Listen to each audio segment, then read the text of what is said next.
internet of value at Ripple, we're thinking much bigger than just cross-border payments. It's kind of like Amazon with rare books in the early days, just this market happens to be a $10 trillion market. We are at a historic turning point.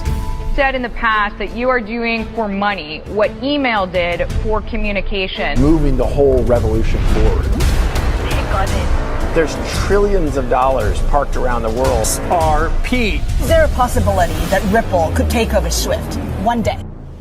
Well, welcome back, ladies and gentlemen. So far, script. Let's get right into today's video. Just like we said in yesterday's episode, that Bitcoin is going to go below $60,000, and here we are. Hasn't been 24 hours yet, but we're below 60,000. The markets are taking a dive, but again, there's nothing to worry about. Zoom out, look at the bigger picture, and understand the fundamental values behind the coins that you guys are holding and what's going to drive the value of that asset. And in today's episode, you are going to see exactly why a $10 XRP is just laughable. It's historic. Like, you can't, a $10 XRP is going to be the starting point to a value that's going to go to $10, $20, $100, 100%. Why? Because we as humans have never seen value being moved like it's about to be moved in the new financial infrastructure. Every stock, every bond, every currency, every commodity, every piece of art, every bottle of fine wine, every collectible car, every piece of real estate, every private business, everything of value in the world will eventually be a token. This adoption of technology, this evolution, it's not a revolution, it's an evolution of technology, that everything of value will be a token on a blockchain. Wipe out all of DTCC, which processes $1.8 quadrillion a year. That is a large number. That will all move to digital, and when it does, it will create massive wealth, the greatest wealth creation opportunity I'm going to see in my lifetime. It will create massive wealth, the greatest wealth creation opportunity I'm going to see in my lifetime. There's going to be more economic output being created through the new mechanisms, new infrastructures that they're going to be introducing. And in today's video, you're going to see exactly what I mean by that. And if you guys haven't already, sign up for Bing X. Link is in the description down below. For the first 50 individuals that sign up, you will get a $50 welcome bonus, and you do not need to deposit anything into your account. So give it about 24 to 48 hours and you will receive a $50 welcome bonus, and whatever profits you guys make on that 50, you guys could cash out and do whatever you guys want with it. So link is in the description down below. First 50, $50, and let's get right into it. We're going to go back to the fundamental valuation framework that was put together by Robert Mitchnick and Susan Attlee. Susan Attlee, she is a professor at Stanford University.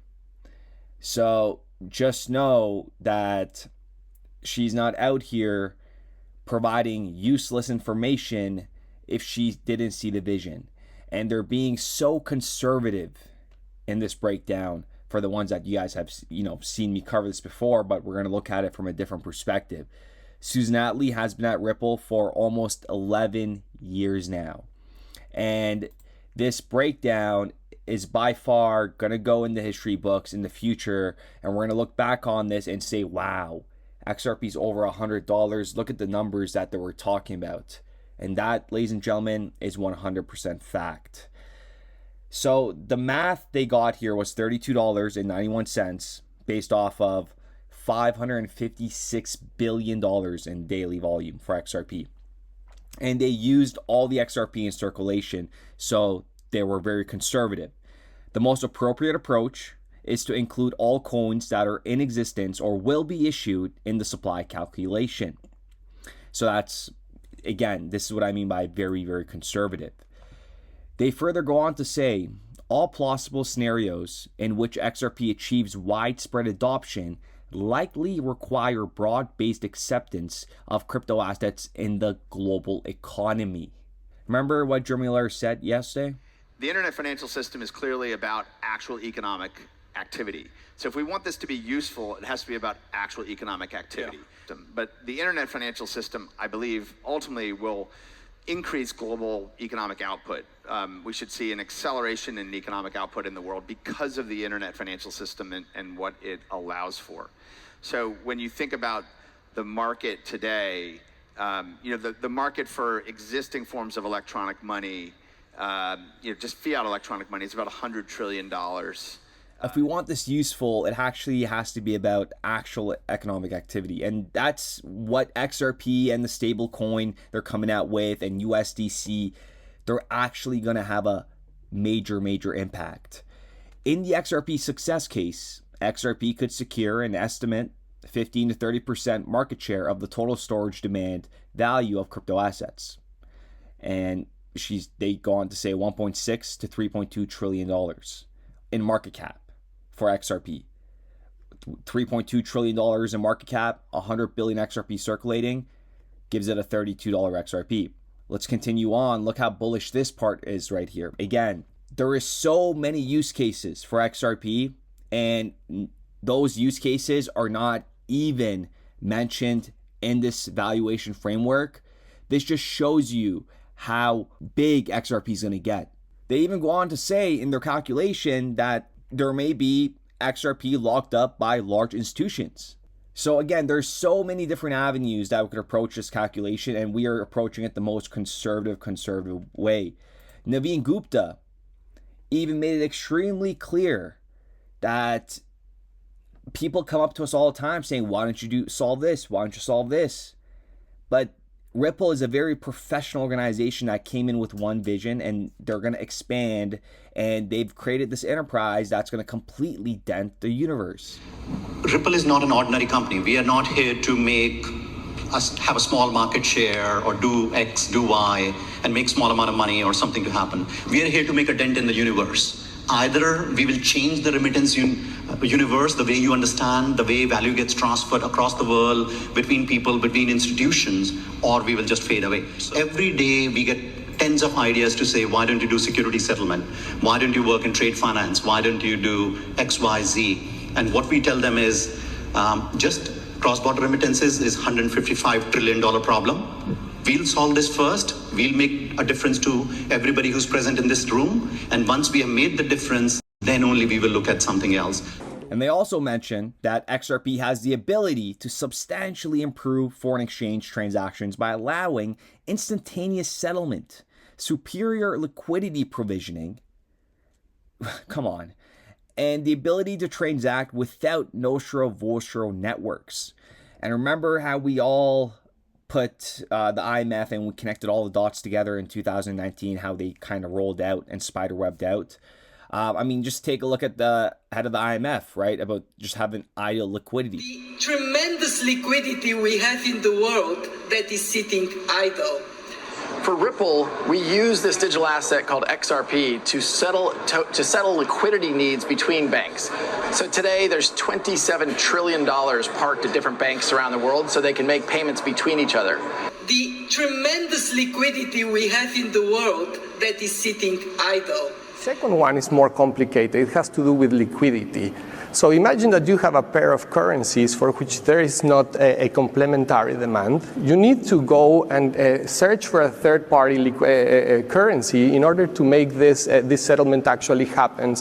And this really complicates things. So we need to put pieces of technology that can make more efficiency this use of liquidity so that more transactions can be settled. So it just passes through that currency for that period of time.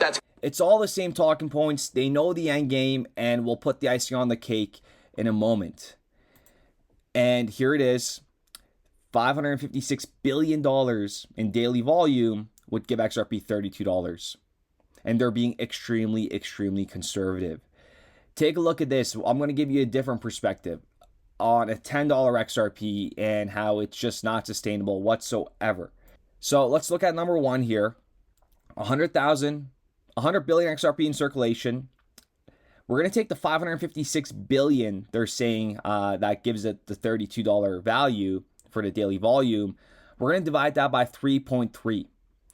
And that's going to give us a daily volume of $168 billion in order for XRP to reach $10. So when XRP is trading around $10, we can expect on a conservative level for the daily volume to be $168 billion for XRP. If we were to really go into this and see the hourly and the minute, if we go over and look at number 2, 168 billion by 24, that is $7 billion. $7 billion that is being processed hourly. And 117 million per minute. That is absolute peanuts. Because if we just go ahead and tally up, if we look at number 3 now, tally up JP Morgan, Swift, Citibank, FX, and the FX market, and how much they're processing on a daily basis, and these are all confirmed numbers, and this is just 4 entities, you're getting $29.5 trillion. 1.5 trillion hourly, and 20.4 billion per minute. And Ripple and XRP only need to obtain 0.58% of this 1 minute volume to be at $10. And given all the information we cover on this channel, how XRP is going to be a key driver, a key player in this next rollout, obtaining 0.58% of 2.4 billion per minute daily transaction volume, that puts XRP at $10, and we're utilizing in this calculation just 4 entities. We're leaving out so many use cases, but just getting to these numbers and just looking at this and look at the percentage that it requires and how we are being so conservative, this is absolutely disgusting. Because keep in mind, Bitcoin was created to solve the payments issue in a way. But that has failed miserably, and that is 100%. It will never work for payments. Those were the boldest predictions, and also the predictions that failed most miserably, the Bitcoin and blockchain. So the initial articles argue that transactions even would be able to be done instantaneously at a very tiny fraction of the original cost. Nowadays, we know that that narrative did not pan out, failed most miserably. Bitcoins and the like, which I think have miserably failed the test of money. And once everything's ready to go, when XRP flips Bitcoin, I'm going to be laughing so hard. To all the morons and idiots that doubted XRP and thought it wouldn't flip Bitcoin, I'm telling you, it will flip Bitcoin 100%. This is not for click. This is not for likes or engagement. None of that bullshit. This is facts. Okay. I'm trying to stop right there. And just to put the icing on the cake, remember this, the PDF that was presented to the IMF in 2018, how, Ripple helps with their liquidity solutions. And they gave an example to the IMF, USD, and then you get USD to XRP, and then XRP back to Mexican. Why is this so important? Because Ripple is pretty much leading the way and telling them what to do. Why? I've covered this a couple days ago, but this needs to be referenced again in today's episode, given what we just covered. The IMF themselves said there's another model for the marketplaces to gravitate towards trading fewer currencies. For instance, a third currency, C currency, could become the vehicle currency on the marketplace. In this case, person I would trade A currency for C currency through one market maker, which would then turn to another market maker to trade C currency for B currency. Like, what? I know I brought this in the video a couple days ago, but just listen to this again, given the information we provided with the daily volume and how much XRP needs to obtain 0.58%. And here we have the IMF talking about how there could be a third currency involved, and they're naming it as the C currency. It just baffles my mind. Let me know what you guys think in the comments down below. But pretty much what they're saying is here we have person I with A currency, sends it to C currency, and then C currency goes to B currency. Come on. With that being said, I do appreciate every single one of you guys. Just taking the fact that this is from 2018, and here we have the IMF, wink wink, months ago, less than 6 months ago, telling you this further considerations. Like, come on. We'll be back with another video. Building RippleNet with the thesis that crypto liquidity would eventually be able to support robust global payments, large payments. RippleNet was designed so that customers seeing the benefits of our fiat-based network could flip the switch to ODL once the market was mature enough. And this is exactly what's happening. Flip the switch.